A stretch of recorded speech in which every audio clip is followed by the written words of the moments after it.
Channel down থাকলে ভাই এমনি ভিডিও বানায় ভিউজ নাই রে ভাই। আপু আপু আপু আপু আপু আপু আপু বলেন, আপু আপনার নামটা কি? আপুর নাম সানি লিওন। বাংলায় বলবো নাকি ইংলিশে বলবো? বাংলা ইংলিশ দুইটাই বলেন। আপু বাংলায় নাজিয়া আর ইংলিশে গিয়াস নাজিয়া।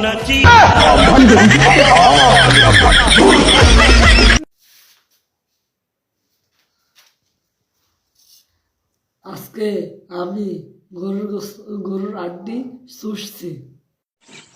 হাড্ডি তো চুষছিস রে ভাই, আমার ধন তো আর চুষছিস নাই, তাইলে এমনি কথা কর কি আছে? তুমি আমার কিসের লাগে ভালোবাসবা? কারণ আমি যে গরিব ঘরের ছেলের লাগে তো তুমি আমাকে ভালোবাসো না। প্রথমত ভাই ওই কি কইছে তা আমি নিজে বুঝি নাই। আর ওর যে চেহারা, ওর যদি কোটি কোটি টাকা থাকতো তাও তো ওর মতো গাঁজা ঘুরে কেউ ভালোবাসতো না।